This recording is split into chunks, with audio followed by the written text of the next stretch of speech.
Hello students, ಈಗ ವಿದ್ಯಾರ್ಥಿಗಳೆಲ್ಲ KCET counselling ಯಾವಾಗ start ಆಗುತ್ತೆ ಅಂತ ಹೇಳಿ ಕಾಯ್ತಾ ಇದ್ದೀರಾ. ಕಳೆದ ವಿಡಿಯೋದಲ್ಲಿ ನಾನು ನಿಮಗೊಂದು ಮಾಹಿತಿಯನ್ನು ತಿಳಿಸಿದ್ದೆ. ಸೊ KA ಕಡೆಯಿಂದ ಅಧಿಕೃತವಾಗಿ ಕೌನ್ಸ್ಲಿಂಗ್ಗೆ ಸಂಬಂಧಪಟ್ಟಂತೆ ಮಾಹಿತಿಗಳನ್ನು ತಿಳಿಸಲಾಗಿದೆ ಅಂತ ಹೇಳಿ. ಓಕೆನಾ. ಸೊ ಸೀಟ್ ಮ್ಯಾಟ್ರಿಕ್ಸ್ ಬಂದ ನಂತರ ಅತಿ ಶೀಘ್ರದಲ್ಲಿನೇ ಆಪ್ಷನ್ ಟ್ರೀಯ ಮೂಲಕ ಕೌನ್ಸ್ಲಿಂಗ್ ಪ್ರೊಸೆಸನ್ನು ಸ್ಟಾರ್ಟ್ ಮಾಡಲಾಗುತ್ತೆ KA ಕಡೆಯಿಂದ. ಸೊ ಇದಕ್ಕೆ ಸಂಬಂಧಪಟ್ಟಂತೆ ಇನ್ನಷ್ಟು ಮಾಹಿತಿಯನ್ನು ಈ ವಿಡಿಯೋದಲ್ಲಿ ತಿಳ್ಕೊತಾ ಹೋಗೋಣ. ವಿಡಿಯೋವನ್ನು ಸ್ಟಾರ್ಟ್ ಮಾಡ್ತೀನಿ. ಅದಕ್ಕಿಂತ ಮೊದಲು ನೀವಿನ್ನೂ ನಮ್ಮ ಚಾನೆಲ್ಗೆ ಸಬ್ಸ್ಕ್ರೈಬ್ ಮಾಡದೇ ಇದ್ರೆ ಈ ಕೂಡಲೇ ಈ ಚಾನೆಲ್ಗೆ ಸಬ್ಸ್ಕ್ರೈಬ್ ಮಾಡ್ಕೊಳ್ಳಿ ಮತ್ತು ಲೈಕ್ ಮಾಡಿ. ಈಗ ನಾವು ಇನ್ಫಾರ್ಮೇಷನನ್ನು ತಿಳ್ಕೊತಾ ಹೋಗೋಣ. ಹೌದು, ಈಗ KCET ವಿದ್ಯಾರ್ಥಿಗಳ ಮೊದಲ ಸೀಟ್ ಮ್ಯಾಟ್ರಿಕ್ಸ್ ಅನ್ನೋದು ಬರಬೇಕಾಗಿರುತ್ತೆ ವಿದ್ಯಾರ್ಥಿಗಳಿಗೆ.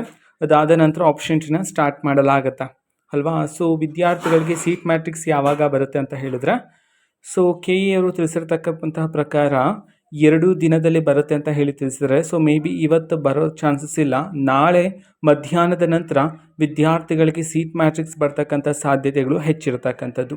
ಓಕೆನಾ. ಸೊ ನಾಳೆ ಏನಾದರೂ ನಿಮಗೆ ಸೀಟ್ ಮ್ಯಾಟ್ರಿಕ್ಸನ್ನು ಬಿಡುಗಡೆ ಮಾಡಿದ ಮಧ್ಯಾಹ್ನದ ನಂತರ ಮೇ ಬಿ ವಿದ್ಯಾರ್ಥಿಗಳಿಗೆ ಸ್ಯಾಟರ್ಡೆ ಸಂಡೇ ಬಿಟ್ಟು ಮೇ ಬಿ ಮಂಡೆಯಿಂದ ನಿಮಗೆ ಸ್ಟಾರ್ಟ್ ಆಗ್ತಕ್ಕಂಥ ಸಾಧ್ಯತೆಗಳಿರುತ್ತೆ ವಿದ್ಯಾರ್ಥಿಗಳಿಗೆ ಕೌನ್ಸಿಲಿಂಗ್ ಪ್ರೊಸೆಸ್ಸು. ಆ ಕಾರಣದಿಂದಾಗಿ ಸೊ ನಾಳೆ ನಾವು ಎಕ್ಸ್ಪೆಕ್ಟ್ ಮಾಡ್ಬೋದು. ಓಕೆನಾ. ಸೊ ಚಾನ್ಸಸ್ ಇರ್ತಕ್ಕಂಥದ್ದು ನಾಳೆ ವಿದ್ಯಾರ್ಥಿಗಳಿಗೆ ಸೀಟ್ ಮ್ಯಾಟ್ರಿಕ್ಸನ್ನು ಬಿಡೋದಕ್ಕೆ. ಓಕೆನಾ. ಸೊ ಸೀಟ್ ಮ್ಯಾಟ್ರಿಕ್ಸ್ ಜೊತೆಗೆ ಫೀಸ್ ಸ್ಟ್ರಕ್ಚರ್ನ ಸಹ ಬಿಡುಗಡೆ ಮಾಡ್ತಾರೆ.